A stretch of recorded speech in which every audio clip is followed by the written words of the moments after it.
अस्सलाम वालेकुम स्टूडेंट्स, मैं हूं मुस्तजाब हैदर, आपका फ़िज़िक्स टीचर। आज हम लोग पढ़ने जा रहे हैं स्टेशनरी वेव्स। हमने देखा था कि जब वेव्स सुपर इम्पोज करती हैं तो डिफरेंट तरह के फिनोमिना होते हैं। उन्हीं में से एक फिनोमिना है स्टेशनरी वेव्स का। तो आज हम सीखेंगे कि स्टेशनरी वेव्स बनती किस तरह से हैं और फिर इसकी ख़ास प्रॉपर्टीज़ क्या हैं। तो चलें स्टूडेंट्स, अपने लेक्चर का आगाज़ करते हैं। तो स्टूडेंट्स, हम लोग देखने जा रहे हैं कि स्टेशनरी वेव्स क्या होती हैं। स्टूडेंट्स, बड़ा इंटरेस्टिंग सा नाम है इन वेव्स का, स्टेशनरी वेव्स। इनको एक और नाम से भी पुकारा जाता है, इन्हें स्टेशनरी वेव्स भी कहते हैं और इसके साथ साथ इन्हें स्टैंडिंग वेव्स भी कहते हैं। क्यों ये चीज़ें कहते हैं, इनके नाम स्टेशनरी या स्टैंडिंग क्यों हैं, ये हम इस लेक्चर के बिल्कुल आखिर में जाके इसको सीखेंगे और हमें समझ आएगी जब हम इस पूरे फिनोमिना को अच्छे से अंडरस्टैंड कर चुके होंगे। सबसे पहले इस वेव को हम फिजिकली देखते हैं। लेट्स सपोज स्टूडेंट्स, हमारे पास एक वेव जनरेट होती है। हम किसी भी रस्सी के अंदर, स्ट्रिंग के अंदर उसको एक एंड से बांध देते हैं और दूसरे एंड से हम उसमें एक वेव जनरेट करवाते हैं। और जब वो वेव जनरेट होगी, एक सिंगल हम्प क्रिएट होगा, एक सिंगल क्रस्ट जनरेट होगा और वो ट्रैवल करते करते दूसरे एंड पे जाएगा और वो जाके जिस जगह पे वे हमने रस्सी को, स्ट्रिंग को अटैच किया हुआ है, बांधा हुआ है, उस जगह पे टकराएगा। अब स्टूडेंट्स, हम लोगों ने एक चीज़ सीखी थी कि रिफ्लेक्शन ऑफ वेव क्या होती है। हमने देखा कि जब एक वेव एक मीडियम से ट्रैवल करते करते दूसरे मीडियम में जाती है तो वहाँ से रिफ्लेक्ट होके वापस आ सकती है।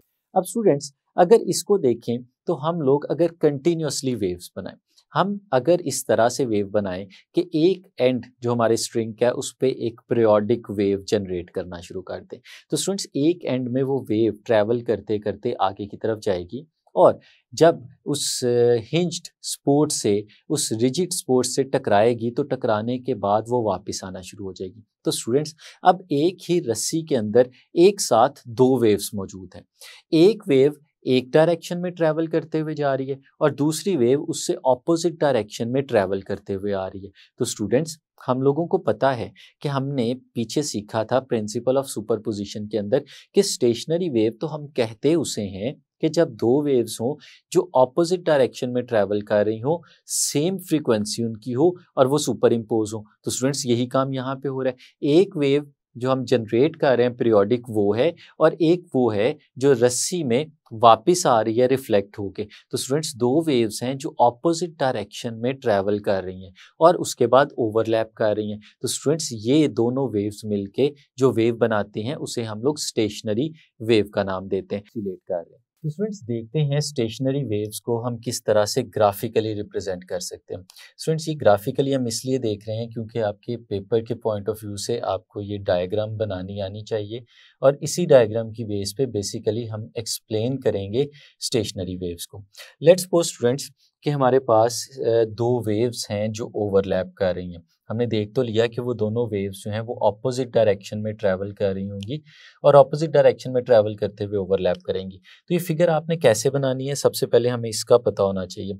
हमारे पास 7 वर्टिकल लाइंस हमने ड्रॉ करनी है हर एक फिगर के लिए, जैसे आपको यहाँ पे नज़र आ रही है। हर लाइन को हम एक नंबर दे देते हैं, जैसे ये 1 है, ये 2 है, 3, 4, 5, 6 एंड 7। तो स्टूडेंट्स, अगर हम इसमें देखें तो एक वेव को ड्रॉ करके देखते हैं। ये जो आपको दो वर्टिकल लाइंस नज़र आ रही हैं, आप समझें कि दो वर्टिकल लाइंस जो हैं ये वेव के 1/4 पोर्शन को कैरी कर रही होंगी। तो अगर हम इसमें वेव ड्रॉ करते हैं स्टूडेंट्स, तो हम कुछ इस तरह से इसके अंदर वेव को ड्रॉ करेंगे कि हर दो लाइंस के दरमियान हमारी एक वेव का 1/4 हिस्सा जो है आना चाहिए। इसी तरह से स्टूडेंट्स, हम नीचे भी एक वेव ड्रॉ कर लेते हैं। एक वेव का 1/4 पार्ट हमारी दो लाइनों के दरमियान में स्टूडेंट्स आना चाहिए।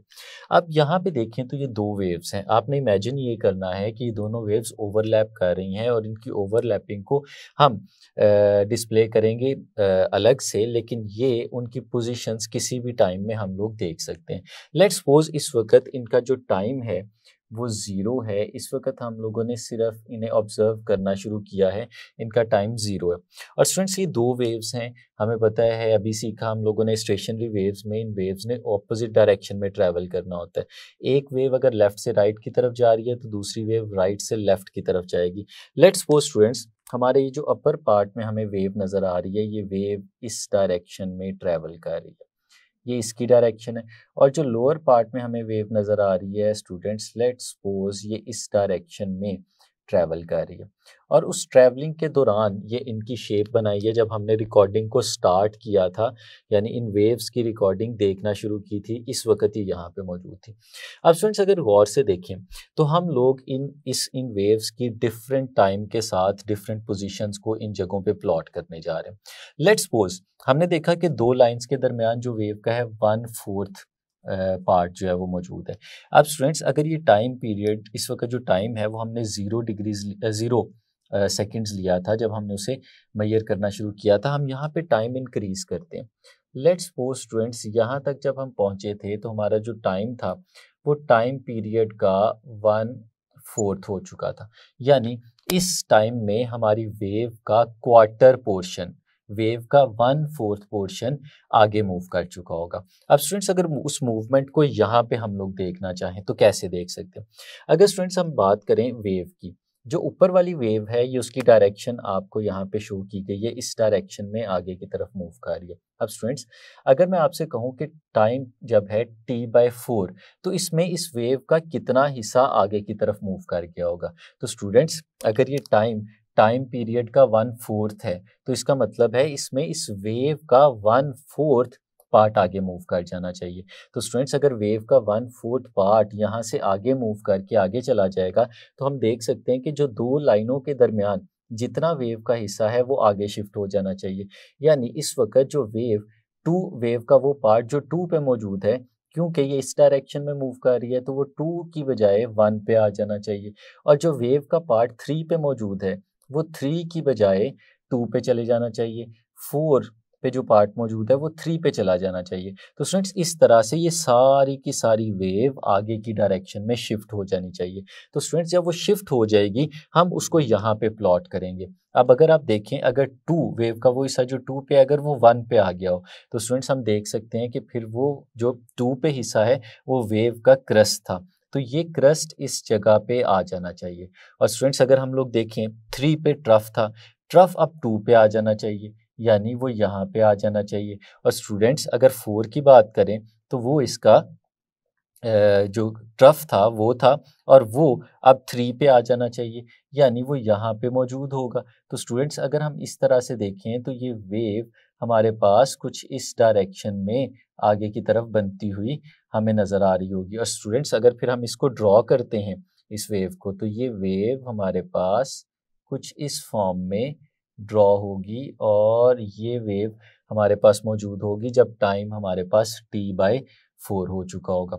स्टूडेंट्स ये अपर पार्ट था वेव का, वही पॉइंट्स यहाँ पे भी मौजूद हैं 1 2 3 4 5 6 एंड 7। और स्टूडेंट्स यकीनन आपको समझ आया होगा क्योंकि वेव इस डायरेक्शन में मूव कर रही थी तो वेव के वो वाले हिस्से आगे की तरफ चलते गए। और अगर नीचे वाली वेव की हम लोग बात करें तो स्टूडेंट्स ये वेव हमारे पास इस डायरेक्शन में मूव कर रही है। अब इसमें मूव करने का क्या मतलब है कि ये आगे को जाएगी। जो पार्ट हमारे पास इस वक्त 6 पे मौजूद है वो 7 पे चला गया होगा t/4 टाइम में, और जो पार्ट हमारे पास 5 पे मौजूद है वो 6 पे आ गया होगा। तो स्टूडेंट्स अगर हम इन पॉइंट्स को ड्रॉ करते जाएं, जो 6 वाला पार्ट है जब वो 7 पे पहुंच चुका होगा तो हम उस पॉइंट को यहाँ पे प्लॉट कर सकते हैं।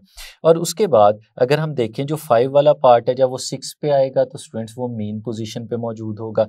और फिर ये जो 6 वाला जो 5 वाला पार्ट है ये 6 पे चला गया और 4 वाला 5 पे आ गया होगा और वो स्टूडेंट्स इस तरह से हमें नज़र आएगा और फिर इस तरह नज़र आएगा। और इस तरह से हमारे ये जो पार्ट्स हैं हम उन्हें यहाँ पे ड्रॉ कर सकते हैं। और स्टूडेंट्स अगर इसे ड्रॉ करते हैं हम लोग तो हमें ये वेव कुछ इस फॉर्म में ड्रॉ होती हुई नज़र आएगी। ये अपर पार्ट हमारे पास अपर वेव आ गई जो इस डायरेक्शन में ट्रैवल कर रही थी और ये लोअर वेव आ गई स्टूडेंट्स जो इस डायरेक्शन में ट्रैवल कर रही थी। और हमने देख लिया कि ये इन वेव्स की पोजीशन है जब हमारा टाइम t/4 हो चुका था। और स्टूडेंट्स अगर आगे चलें हमारा टाइम फर्दर इंक्रीज हो जाए, यानी हमारा जो टाइम है वो t/2 हो जाए, यानी हमारे टाइम पीरियड का हाफ, यानी 1/4 का एक और क्वार्टर पार्ट इसके अंदर ऐड हो जाए। तो यही पॉइंट स्टूडेंट्स हम इन्हें नाम दे देते हैं 1 2 3 4 5 6 एंड 7। और फिर अगर हम इन्हें प्लॉट करें इस वक्त, तो स्टूडेंट्स हमारी ये वेव आगे की तरफ जा रही है। अब फर्दर अगर ये और आगे की तरफ मूव करेगी तो इसका 1/4 पार्ट यानी क्वार्टर पार्ट और आगे हो जाएगा। अब क्वार्टर पार्ट आगे होने का क्या मतलब है, जो इस वक्त 2 पे मौजूद है ये 1 पे चला जाएगा। हम यहाँ 1 पे ये पॉइंट लगा लेते हैं। जो स्टूडेंट्स इस वक्त 3 पे मौजूद है वो 2 पे आ जाएगा। जब वो 2 पे आएगा तो वो पॉइंट हमें यहाँ पे कहीं मिल जाएगा, और फिर उसके बाद जो 4 है वो 3 पे आ जाएगा। तो स्टूडेंट्स देख रहे हैं हमारी पूरी की पूरी वेव आगे की तरफ शिफ्ट होती जा रही है। तो स्टूडेंट्स इसी तरह से हमारे ये जो पॉइंट्स हैं वो आगे भी हमें मिलते चले जाएंगे, और इस तरह से हम उन पॉइंट्स को ड्रॉ करेंगे। तो स्टूडेंट्स अगर ड्रॉ करें इस वेव को, तो ये वेव हमारे पास इस टाइम पे इस शेप में नज़र आ रही होगी, इस डायरेक्शन में मूव करते हुए आगे हमारी ये वेव ऐसे बन चुकी होगी। इसी तरह से स्टूडेंट्स अगर इसी से को देखें हम लोग, अब ये वाली वेव जो है वो आगे की डायरेक्शन में इस तरफ मूव करते हुए जा रही है। तो स्टूडेंट्स अगर इसको हम लोग प्लॉट करना चाहें तो बिल्कुल ऐसे ही कर सकते हैं। अब ये आगे को जा रही है, इसका मतलब जो 6 पे पॉइंट मौजूद था वो क्वार्टर डिस्टेंस तय करने के बाद 7 पे आ चुका होगा। तो हम इसको यहाँ पे 7 पे ले आएंगे, और स्टूडेंट्स जो 5 पे मौजूद था वो 6 पे आ चुका होगा, और स्टूडेंट्स जो हमारे पास इस वक्त 4 पे मौजूद था वो 5 पे आ चुका होगा, और जो 3 पे मौजूद था वो 4 पे आ चुका होगा। और स्टूडेंट्स इस तरह से हमारे पास ये वेव बनती चली जाएगी। और फिर अगर हम इस वेव को बनाते हैं तो इस टाइम पे हमारी जो वेव है इसकी शेप कुछ इस तरह से स्टूडेंट्स हमें बनती हुई नज़र आ रही होगी, और ये वेव इस डायरेक्शन में ट्रेवल करते हुए आगे की तरफ जा रही है। स्टूडेंट्स इसी को अगर फर्दर आगे करते चले जाएं, और हम अगर बात करें जब हमारा टाइम जो है वो टाइम पीरियड का जैसे 3/4 हो जाए, 3t/4, और यही पॉइंट्स हमारे पास मौजूद हों जिन्हें 1 2 3 4 5 6 एंड 7 इन पॉइंट्स का हम लोग नाम दे रहे हैं। तो स्टूडेंट्स हमारी वेव अब देखें जो इस डायरेक्शन में मूव कर रही थी उसको वही चीज़ जो हमने पैटर्न बना लिया उसी पैटर्न के अकॉर्डिंगली देखते चले जाते हैं।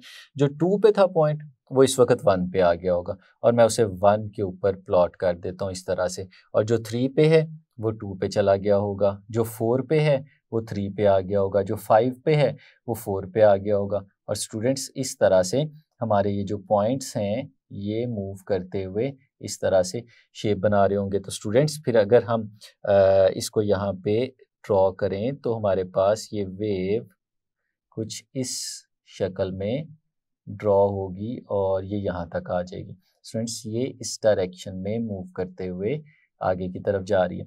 इसी तरह से अगर हम लोअर नीचे वाली वेव की बात करें तो स्टूडेंट्स उसको भी ऐसे ही ड्रॉ करेंगे। जो 6 वाला हिस्सा है वो 7 पे आ चुका है, और जो 5 वाला हिस्सा है जो 6 वाला हिस्सा है वो 7 पे आ गया। जब ये 7 पे आएगा तो ये इस बॉटम पे आ जाएगा, और जो 5 वाला है जब वो 6 पे आएगा तो हम इस जगह पे मौजूद होंगे।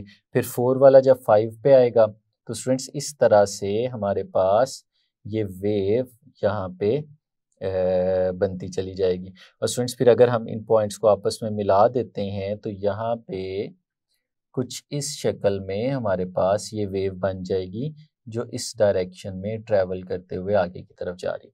और स्टूडेंट्स जब हमारा टाइम एग्जैक्टली टाइम पीरियड के बराबर हो जाए, यानी स्मॉल टी जो है वो कैपिटल टी के इक्वल हो जाए, तो उस वक्त अगर हम इनकी बात करें तो 1 2 3 4 5 6 और 7 ये पॉइंट्स हमें ऐसे नज़र आ रहे होंगे। तो स्टूडेंट्स इस पे अगर वेव बनाएं तो इसी तरह से ये हमारी जो वेव नज़र आ रही है 2 वाला 1 पे आ गया, 3 वाला 2 पे आ गया, 4 वाला 3 पे, और फिर 5 वाला जो पॉइंट था हमारे पास वो आ जाएगा 4 पे। और स्टूडेंट्स इस तरह से हमारे पास ये वेव बनेगी, और अगर इसकी शेप को हम लोग ड्रॉ करते हैं तो ये कुछ इस तरह से शेप बन जाएगी हमारी वेव की जो इस डायरेक्शन में ट्रैवल कर रही है। और फिर नीचे वाली वेव को भी अगर हम लोग बनाएं तो ये आगे की तरफ जा रही है। तो स्टूडेंट्स जो 6 पे पॉइंट है वो 7 पे आ चुका है, जो हमारे पास 5 पे पॉइंट है वो 6 पे आ चुका है, और इस तरह से स्टूडेंट्स हमारे सारे जो पॉइंट्स हैं वो आगे आगे शिफ्ट होते चले जा रहे हैं। और फिर अगर हम इस वेव को भी यहाँ पे प्लॉट करते हैं तो ये कुछ इस फॉर्म में हमारे पास वेव प्लॉट हो जाएगी। तो स्टूडेंट्स अगर देखें तो जो हमारी पहली फिगर थी और जो हमारी आखिरी फिगर है, अगर इनमें वेव्स की पोजीशन को देखते हैं तो हमारी अपर वेव भी एग्जैक्टली उसी जगह पे आ चुकी है और हमारी जो लोअर वेव थी वो भी एग्जैक्टली उसी जगह पे आ चुकी है। यानी अब वेव्स अपनी पोजीशंस को यहाँ पे रिपीट करना शुरू कर दिए क्योंकि टाइम पीरियड हमारा कंप्लीट हो गया। तो स्टूडेंट्स ये फिगर्स आपको बनानी आनी चाहिए कि किस तरह से हम वेव्स को ग्राफिकली रिप्रेजेंट करेंगे जब वो ऑपोजिट डायरेक्शन में ट्रैवल कर रही हूँ। तो स्टूडेंट्स आगे चलते हैं और इनसे कुछ रिजल्ट्स हम लोग बना के देखते हैं। सबसे पहले स्टूडेंट्स अगर इन लाइंस की बात करें तो ये लाइंस जो हैं वो डिफरेंट पॉइंट्स को रिप्रेजेंट कर रही हैं। जब टाइम 0 था, t/4 था, t/2 और फर्दर इसी तरह आगे चलता जा रहा है। हमने नीचे जो यहाँ पे फिगर बनाई है हम इसको देखते हैं। अगर स्टूडेंट्स हम लोग पहली वेव की फिगर को ए का नाम दे दें, दूसरी वेव की फिगर को बी का नाम दे दें हर एक जगह पे, तो स्टूडेंट्स यहाँ पे हम एक फिगर ले लेते हैं जिसे हम लोग नाम दे देते हैं सी का। सी के ऊपर हम लोग कुछ पॉइंट्स जो हैं उनको कंसिडर करते हैं। वो पॉइंट्स यहाँ पे मैं लिख रहा हूँ। सबसे पहले स्टूडेंट्स हम पॉइंट 1 ले लेते हैं, फिर हम पॉइंट 3 ले लेते हैं, फिर हम पॉइंट 5 ले लेते हैं और फिर पॉइंट 7 ले लेते हैं। अब स्टूडेंट्स इन 4 पॉइंट्स पे अगर हम देखें कि प्रिंसिपल ऑफ सुपरपोजिशन के अकॉर्डिंगली वेव जो रिजल्टेंट इनकी बनेगी वो किस जगह पे होगी और उसका एम्पलीट्यूड क्या होगा, तो हम लोग देख सकते हैं। स्टूडेंट्स हमने देखा था कि प्रिंसिपल ऑफ सुपरपोजिशन हमें बताता है कि जब भी दो वेव्स ओवरलैप करती हैं तो उनकी ओवरलैपिंग से जो रिजल्टेंट वेव बनती है वो रिजल्टेंट वेव उनके इंडिविजुअल एम्पलीट्यूड्स के सम के बराबर होती है। तो स्टूडेंट्स अगर मैं आपसे कहूं कि ये ऊपर वाली और नीचे वाली वेव इस जगह पे ओवरलैप कर रही हैं और ओवरलैपिंग से एक रिजल्टेंट वेव बना रही हैं और उस रिजल्टेंट वेव का हमने एम्पलीट्यूड देखना है इन पॉइंट्स पे जो कि 1, 3, 5 और 7 पॉइंट्स हैं। तो स्टूडेंट्स अगर गौर से देखें तो पॉइंट 1 के ऊपर जो हमारी अपर वेव है इसका एम्पलीट्यूड 0 है क्योंकि ये मेन पोजीशन के ऊपर मौजूद है। और इसी तरह से अगर लोअर वेव का एम्पलीट्यूड देखें यहाँ पे वो भी 0 है। तो अगर इन दोनों के मिलने से इस जगह पे एक रिजल्टेंट वेव बन रही हो तो उस रिजल्टेंट वेव का एम्पलीट्यूड भी क्या होगा, 0, क्योंकि 0 + 0 आंसर आएगा 0। यानी इस जगह पे अगर रिजल्टेंट वेव 1 पे बन रही है स्टूडेंट्स तो उसका एम्पलीट्यूड यहाँ पे 0 होना चाहिए। इसी तरह पॉइंट 3 को देखें। पॉइंट 3 पे अगर इस वेव को देखें और इस वेव को देखें दोनों का एम्पलीट्यूड 0 है तो इनके रिजल्टेंट का एम्पलीट्यूड भी यहाँ पे क्या होना चाहिए, 0। तो स्टूडेंट्स यहाँ पे भी हमारे पास एम्पलीट्यूड 0 होगा। अगर पॉइंट 5 की बात करें, फिर से ऊपर वाली वेव का एम्पलीट्यूड 0, नीचे वाली वेव का एम्पलीट्यूड 0, तो रिजल्टेंट का एम्पलीट्यूड स्टूडेंट्स यहाँ पे क्या होगा, 0। और इसी तरह जो 7 है अगर आप उस पर भी देखें तो हमारी रिजल्टेंट वेव का जो एम्पलीट्यूड यहाँ पे आ रहा होगा वो एम्पलीट्यूड 0 बन रहा होगा। ठीक है स्टूडेंट्स, तो आगे चलते हैं। ये तो हमने 4 पॉइंट्स देखे 1, 3, 5 और 7। इन चारों पॉइंट्स के ऊपर जब टाइम 0 था उस वक्त हमारे पास रिजल्टेंट वेव का एम्पलीट्यूड 0 था। स्टूडेंट्स जब टाइम t/4 हो जाता है हम उस वक्त ये चीज़ देखते हैं। अब सबसे पहले इन्हीं 4 पॉइंट्स को देखेंगे। पॉइंट नंबर 1, उसके बाद 3, उसके बाद 5 और उसके बाद 7। जब टाइम स्टूडेंट्स हमारा t/4 है अगर उस वक्त इन सबको देखें तो स्टूडेंट्स अगर पॉइंट 1 की बात करें जो अपर वेव है उसका यहाँ पे आपको क्रस्ट नज़र आ रहा है और जो लोअर वेव है आपको उसका ट्रफ नज़र आ रहा है। तो स्टूडेंट्स अगर एक क्रस्ट और ट्रफ ऐड हो रहे हों तो हमें पता है कि अगर क्रस्ट की एम्पलीट्यूड को पॉजिटिव लिया जाए तो ट्रफ की एम्पलीट्यूड यहाँ पे नेगेटिव हो जाएगी। तो अगर पॉजिटिव में नेगेटिव को ऐड करेंगे तो हमारे पास आंसर यहाँ पे क्या आएगा, क्योंकि दोनों का एम्पलीट्यूड बराबर है तो स्टूडेंट्स हमारे पास यहाँ पे आंसर 0 आ जाना चाहिए। फॉर एग्जाम्पल अगर यहाँ से लेके यहाँ तक ये डिस्प्लेसमेंट है हमारी वेव का जिसको हमने एम्पलीट्यूड की फॉर्म में लिया, अगर स्टूडेंट्स ये x के बराबर है और फिर अगर इसके डिस्प्लेसमेंट की यहाँ पे बात करें तो ये डाउनवर्ड्स डायरेक्शन में है तो ये स्टूडेंट्स बराबर होगा -x के। और अगर आपने इन दोनों को ऐड करके रिजल्टेंट बनाना हो तो x और -x जब ऐड होंगे तो रिजल्टेंट 0 आ जाएगा। तो इसका मतलब है स्टूडेंट्स इस पॉइंट पे अभी भी हमारी वेव का जो रिजल्टेंट वेव बन रही है उसका एम्पलीट्यूड 0 आ रहा है जब टाइम t/4 था। तो स्टूडेंट्स इसी तरह पॉइंट 3 को देखें। अगर पॉइंट 3 में देखें तो अपर वेव का यहाँ पे ट्रफ आ रहा है और लोअर वेव का क्रस्ट आ रहा है, तो स्टूडेंट्स वही चीज़ होगी, क्रस्ट और ट्रफ जब ऐड होंगे तो ये तो एक दूसरे के इफेक्ट को कैंसिल आउट कर देंगे। यहाँ पे भी जो रिजल्टेंट वेव बन रही होगी उसका एम्पलीट्यूड 0 होगा, तो 3 पे इसका एम्पलीट्यूड भी हमें 0 नज़र आ रहा होगा। स्टूडेंट्स 5 पे देखें, फिर से एक वेव का क्रस्ट है और दूसरी वेव का ट्रफ है, तो यहाँ पे भी एम्पलीट्यूड हमारे पास 0 आ जाएगा। और 7 पे भी देखें, एक वेव का क्रस्ट और दूसरी वेव का ट्रफ, तो यहाँ पे भी हमारे पास रिजल्टेंट वेव का एम्पलीट्यूड 0 आ जाएगा। तो स्टूडेंट्स चाहे टाइम 0 हो या t/4 हो, दोनों केसेस में हम लोग देख रहे हैं कि 1, 3, 5 और 7 पे हमारी रिजल्टेंट वेव का एम्पलीट्यूड 0 हो रहा है। अब अगर टाइम t/2 हो जाए और इन्हीं 4 पॉइंट्स की हम लोग बात करें 1, 3, 5 और 7 की, तो स्टूडेंट्स देखें 1, 3, 5 और 7 के ऊपर अगर पॉइंट 1 पे ऊपर और नीचे वाली वेव को यहाँ पे देखते हैं, तो अब ये चीज़ तो आप अंडरस्टैंड कर सकते हैं कि दोनों का एम्पलीट्यूड 0 है, तो यहाँ पे रिजल्टेंट का एम्पलीट्यूड 0 हो गया। 3 के ऊपर भी अपर और लोअर वेव दोनों का एम्पलीट्यूड 0 है, तो रिजल्टेंट भी 0 हो गया। 5 के ऊपर भी यही केस है और 7 के ऊपर भी यही केस है, तो टाइम t/2 पे भी ऐसे ही हो रहा है। अगर 3t/4 की बात करें, तो स्टूडेंट्स अगर इन पॉइंट्स को देखें 1, 3, 5 और 7, तो स्टूडेंट्स आपको ये चीज़ यहाँ भी नज़र आ रही होगी कि 1 के ऊपर एक वेव का ट्रफ है तो दूसरे का क्रस्ट है, तो जब ट्रफ और क्रस्ट और ट्रफ एक दूसरे के ऊपर आएंगे तो यहाँ पे भी रिजल्टेंट 0 हो जाएगा। 3 के ऊपर भी अपर वेव का क्रस्ट और लोअर वेव का ट्रफ, यहाँ पे भी एम्पलीट्यूड रिजल्टेंट का 0 हो गया। 5 के ऊपर अगर देखें यहाँ पे भी 0 हो गया और 7 के ऊपर अगर हम देखते हैं तो यहाँ पे भी 0 हो जाता है। तो स्टूडेंट्स जब टाइम पीरियड पूरा हो गया तो उस वक़्त भी इन 4 पॉइंट्स को हम लोग देख लेते हैं 1, 3, 5 और 7 को। तो स्टूडेंट्स देखें और आप खुद से अंदाज़ा लगा सकते हैं कि 1 पे भी एम्पलीट्यूड 0, 3 पे भी 0, 5 पे भी 0 और 7 पे भी 0। क्यों 0 है? क्योंकि अगर हम इन पे देखें तो यहाँ पे दोनों का एम्पलीट्यूड 0 है, तो सम करेंगे वो भी आंसर 0 आएगा, रिजल्टेंट 0 आना शुरू हो जाएगा। तो स्टूडेंट्स ये तो हमें नज़र आया कि ये बहुत सारे पॉइंट्स ऐसे हैं जिन पॉइंट्स पे किसी भी टाइम इंटरवल पे हम लोग चले जाएं तो उन टाइम इंटरवल्स पे इनका एम्पलीट्यूड तो हमेशा 0 रह रहा है, ये ना ऊपर जा रहे हैं और ये ना नीचे जा रहे हैं, ये तो हमेशा मेन पोजीशन पे मौजूद है। तो स्टूडेंट्स अभी हम लोगों ने ये चीज़ पहले भी देखी अपनी एनिमेशन के अंदर और पीछे कि कुछ पॉइंट्स ऐसे थे जो कंटिन्यूअसली 0 डिस्प्लेसमेंट शो कर रहे थे। तो जो 0 डिस्प्लेसमेंट शो कर रहे थे ये वही पॉइंट है, यानी 1, 5, 3 और 7 ये वो पॉइंट्स हैं जिन पॉइंट्स में को अगर हम किसी भी टाइम में देखें तो ये हमेशा मेन पोजीशन के ऊपर मौजूद होंगे। हम इन पॉइंट्स को स्टूडेंट्स नाम देते हैं नोड्स का।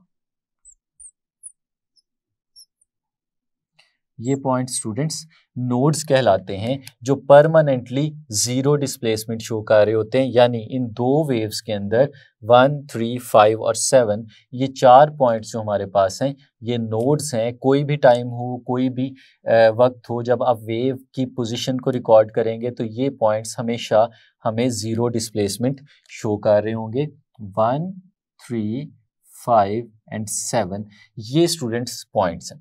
अब कुछ पॉइंट्स हैं जो रह गए जिन्हें हमने डिस्कस नहीं किया, अब उन पॉइंट्स को देखते हैं। लेट्स सपोज स्टूडेंट्स आप देखें सबसे पहले इस पॉइंट 2 को, और स्टूडेंट्स इस पॉइंट 2 को, 4 को और 6 को पहले हमने ऑड देखें, अब इवन को देखते हैं। स्टूडेंट्स अगर आप देखें इस टाइम पे जब हमारा टाइम 0 है, 2 और 2 आपको दो जगह पे वेव नजर आ रही है। अब अपर वेव को अगर देखें तो यहाँ पे इसका क्रस्ट है और जो लोअर वेव है इसका भी क्रस्ट है। अब हमें पता है कि अगर क्रस्ट के ऊपर आए तो अगर हम प्रिंसिपल ऑफ सुपरपोजिशन को सामने रखते हुए इनका रिजल्टेंट बनाएं तो हमें पता है उस रिजल्टेंट में इन दोनों वेव्स के एम्पलीट्यूड्स ऐड हो जाने हैं, और ऐड होंगे तो जो रिजल्टेंट वेव बनेगी वो अपवर्ड डायरेक्शन में और ऊपर की तरफ चली जाएगी। तो स्टूडेंट्स हम उस वेव को यहाँ पे रिप्रेजेंट करते हैं अपवर्ड डायरेक्शन में, यानी इस पोजीशन की, इस पॉइंट की अगर हम बात करें पॉइंट 2 पे, तो हमारी रिजल्टेंट वेव बन रही होगी जिसका एम्पलीट्यूड अपवर्ड डायरेक्शन में इंक्रीज होता हुआ यहाँ पे जैसे आपको नजर आ रहा है इसी फॉर्म में नजर आएगा।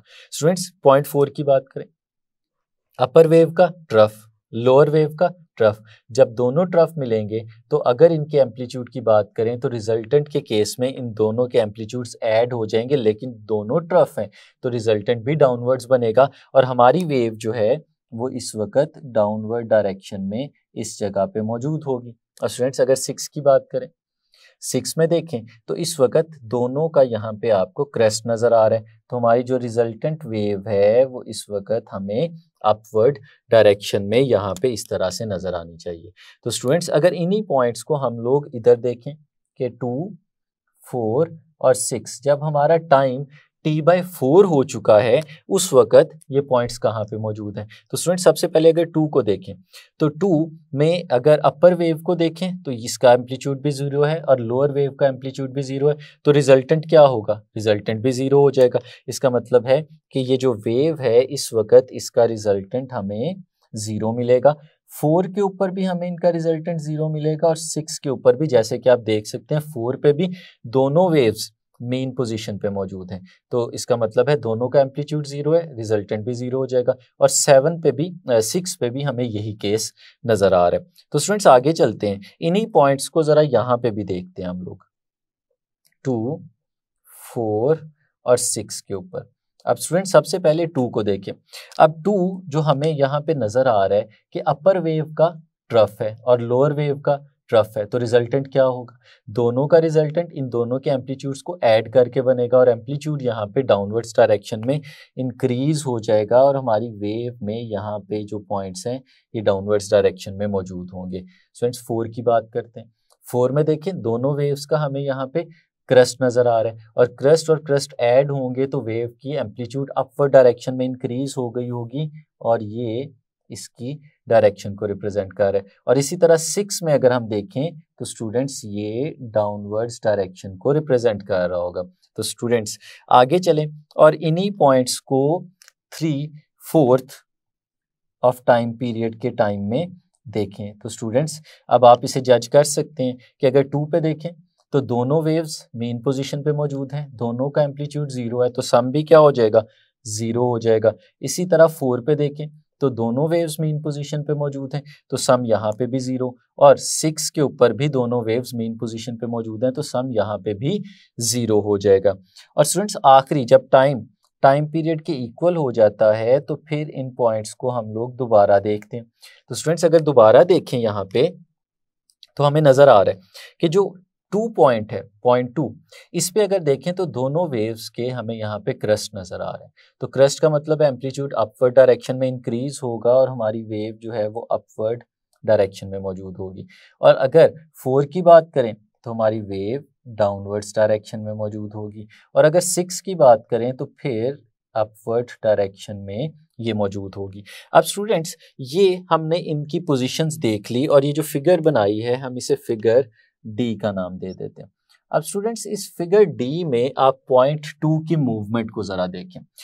यहाँ से चलते चलते जब हम इस जगह तक पहुंचे हैं तो अगर आप 2 की मूवमेंट को देखें, सबसे पहले 2 अपवर्ड डायरेक्शन में और फिर अगले में 2 मेन पोजीशन पे आ जाता है, फिर उससे अगले में 2 डाउनवर्ड्स डायरेक्शन में चला जाता है और फिर उससे अगले में फिर मेन पोजीशन पे आता है और उससे अगले में फिर ऊपर चला जाता है। तो स्टूडेंट्स अगर आप इसकी मूवमेंट को देखते हैं तो आप इसकी मूवमेंट को कुछ इस तरह से कह सकते हैं कि मूवमेंट सबसे पहले थी अपवर्ड डायरेक्शन में, फिर ये नीचे की तरफ आया मेन पोजीशन के ऊपर और फिर थर्ड फिगर में वो डाउनवर्ड्स डायरेक्शन में चला गया और फिर उसके बाद दोबारा मेन पोजीशन पे आया और फिर अपवर्ड डायरेक्शन में चला गया।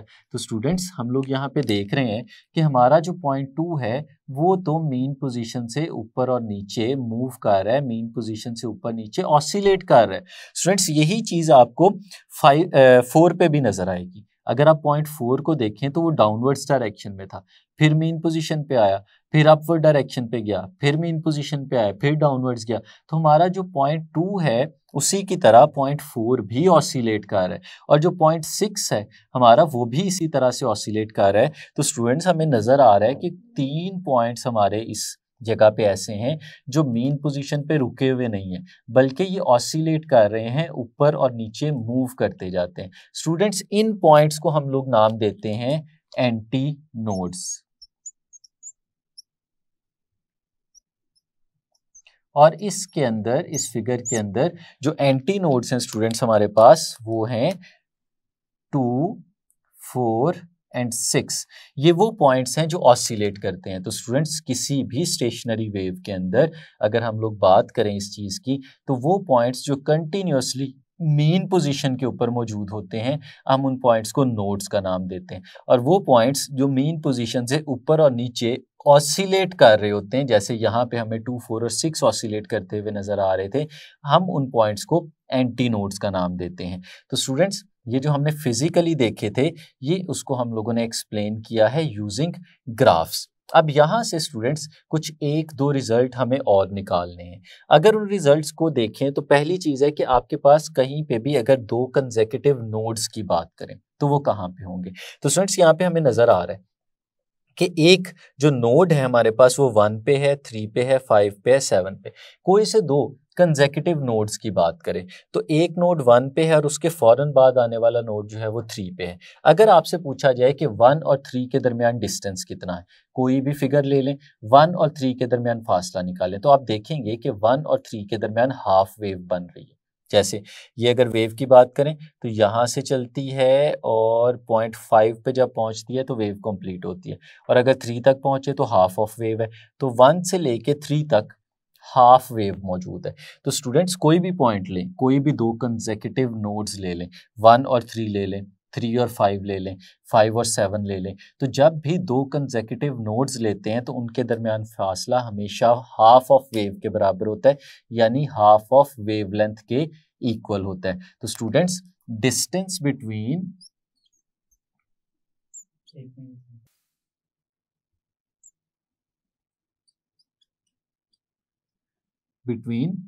टू कंसेक्यूटिव नोड्स या एंटी नोड्स क्या आएगा, बिटवीन 2 नोड्स और एंटी नोड्स। एंटी नोड्स में भी स्टूडेंट्स यही ट्रेंड हमें नजर आएगा। 2 कंसेक्यूटिव नोड्स या एंटी नोड्स के दरमियान जो हमारा फासला है स्टूडेंट्स, वो हमने इस फिगर में देखा, वो इक्वल है λ/2 के। और स्टूडेंट्स अगर एक नोड और एंटी नोड के दरमियान फासला देखना हो हम लोगों ने, वो देख सकते हैं कि अगर हम नोड और एंटी नोड की बात करें तो नोड 1 पे है और एंटी नोड 2 पे है। तो स्टूडेंट्स इनके दरमियान फिर डिस्टेंस क्या बनेगा, distance between node and anti node. तो स्टूडेंट्स ये हमारे पास बराबर आएगा λ/4, क्योंकि ये λ/2 का भी यहाँ पे हाफ हो जाता है। तो स्टूडेंट्स ये कुछ रिजल्ट्स हैं जिन्हें आपने याद रखना है। अब इन वेव्स की प्रॉपर्टीज़ को हमें डिस्कस करना है कि इन वेव्स ने कौन कौन सी प्रॉपर्टीज़ एग्जिबिट करनी है जब भी स्टेशनरी वेव्स बन रही होंगी, तो उसको देखते हैं। तो स्टूडेंट्स चलें प्रॉपर्टीज़ को देखते हैं। तो इस वेव की जो सबसे पहली प्रॉपर्टी है स्टेशनरी वेव की, वो ये है कि हमें बताना है कि इसमें 2 तरह के पॉइंट्स होते हैं। पहले वो पॉइंट्स जो परमानेंटली ज़ीरो डिस्प्लेसमेंट शो कर रहे होते हैं। तो स्टूडेंट्स ऐसे पॉइंट्स जो परमानेंटली ज़ीरो डिस्प्लेसमेंट शो कर रहे होते हैं, हम उन पॉइंट्स को नाम देते हैं नोड्स का। The points that show permanently zero displacement, या वो पॉइंट्स जो हमेशा मेन पोजीशन के ऊपर मौजूद होते हैं, हम उन्हें नोड्स का नाम देते हैं। ये इसकी पहली प्रॉपर्टी है जो हमें पता होनी चाहिए। सेकंड प्रॉपर्टी क्या है स्टूडेंट्स, अगर आप देखें कोई से 2 नोड्स, जैसे कि हमने ग्राफ में देखा था, जब भी 2 नोड्स देखते हैं तो उन 2 नोड्स के दरमियान जितने भी पॉइंट्स हमें नज़र आ रहे होते हैं, तो वो या तो मेन पोजीशन से ऊपर होते हैं या वो मेन पोजीशन से नीचे होते हैं। तो कोई से 2 नोड्स के दरमियान अगर हम पॉइंट्स लेंगे तो ऐसा नहीं होगा कि कुछ पॉइंट्स मेन पोजीशन से ऊपर आ जाएं और कुछ नीचे आ जाएं। 2 पॉइंट्स के दरमियान अगर एक पॉइंट मेन पोजीशन से ऊपर है तो इसका मतलब है सारे पॉइंट्स मेन पोजीशन से ऊपर ही होंगे। तो स्टूडेंट्स इसका मतलब ये हुआ कि वो पॉइंट्स फेज में हैं। तो 2 नोड्स या 2 कोई भी कंसेक्यूटिव नोड्स ले लें हम लोग, तो उनके दरमियान सारे पॉइंट जो हैं वो एक ही फेज के अंदर मौजूद होते हैं। ये हमारे पास सेकंड कैरेक्टरिस्टिक कहलाती है। नेक्स्ट प्रॉपर्टी जो है वो है जिसमें हमें पता है कि कुछ ऐसे पॉइंट्स हैं जो एक्सट्रीम पोजीशंस के दरमियान ऑसिलेट करते रहते हैं। जैसे हम ग्राफिकली जब इसे देख रहे थे तो हमने देखा कि पॉइंट जो इवन नंबर्स पे मौजूद थे 2, 4 और 6 के ऊपर, वो हमेशा ऑसिलेट कर रहे थे, ऊपर की तरफ जा रहे थे, नीचे की तरफ जा रहे थे। उनकी जो ऑसिलेशन थी, इस तरह की कंटिन्यूस ऑसिलेशन, उसकी वजह से हमने उन पॉइंट्स को नाम दिया था एंटी नोड्स का।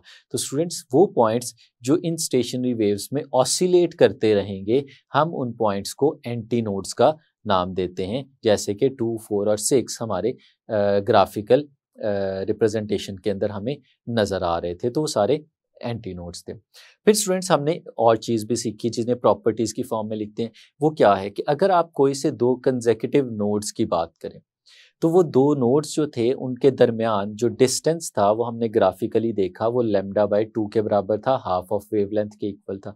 तो स्टूडेंट्स, इसको भी प्रॉपर्टी की फॉर्म में हमें लिखना है कि distance between two consecutive nodes is λ/2। और इसी तरह से स्टूडेंट्स, कोई से दो कंसेक्यूटिव एंटी नोड्स होंगे तो उनके दरमियान जो फासला है वो भी λ/2 के बराबर होगा। और उसके बाद अगर आपके पास कोई से नोड और एंटी नोड के दरमियान डिस्टेंस देखना हो, हम लोगों ने दो कंसेक्यूटिव नोड और उसके फौरन बाद आने वाला जो एंटी नोड है, अगर उसके दरमियान आपने फासला देखना हो तो वो λ/2 का भी हाफ होता है, यानी वो λ/4 के इक्वल होता है। तो दो नोड और उसके साथ कंसेक्यूटिव एंटी नोड की अगर हम लोग बात करें तो उनके दरमियान डिस्टेंस λ/4 के इक्वल होता है, ये भी हमें पता होना चाहिए। स्टूडेंट्स, इसका नेक्स्ट पॉइंट बहुत ज़्यादा इंपॉर्टेंट है, जिसमें हम पता करेंगे कि क्यों इन वेव्स को स्टेशनरी या स्टैंडिंग वेव्स कहते हैं। स्टूडेंट्स, अगर हम लोग देखें तो कुछ पॉइंट्स हैं जो कि नोड्स हैं, जो मेन पोजीशन के ऊपर रुके हुए हैं, ऊपर और नीचे कहीं पे मूव नहीं कर रहे। तो स्टूडेंट्स, इन पॉइंट्स के मूव ना करने का मतलब क्या है कि इनकी जो पोटेंशियल एनर्जी है वो ज़ीरो है, लेकिन जो हमारे एंटी नोड्स नज़र आते हैं वो तो अप एंड डाउन मूव कर रहे हैं, वो तो ऑसिलेट कर रहे हैं। और ऑसिलेट करने का मतलब ये होता है कि उसकी काइनेटिक एनर्जी और पोटेंशियल एनर्जी वो तो चेंज होती जा रही है। तो स्टूडेंट्स, इसके अंदर भी क्या होता है कि हमारे जो नोड्स हैं वो बिहेव करते हैं हिंज्ड पॉइंट्स का, ऐसे पॉइंट्स की तरह बिहेव करते हैं जो एनर्जी को आगे पास नहीं करने देती। इन वेव्स के अंदर हमारी जो एनर्जी है वो ऑसिलेट करती रहती है नोड्स के दरमियान और जो उनमें एंटी नोड्स के दरमियान, और जो नोड्स होते हैं वो एनर्जी को फर्दर आगे ट्रांसफ़र नहीं होने देते। इसी प्रॉपर्टी की बेस पे हम इन्हें स्टैंडिंग या स्टेशनरी वेव्स कहते हैं, क्योंकि इन्होंने एनर्जी को ऑसिलेट करने देना है, एनर्जी को ट्रांसफ़र नहीं होने देना।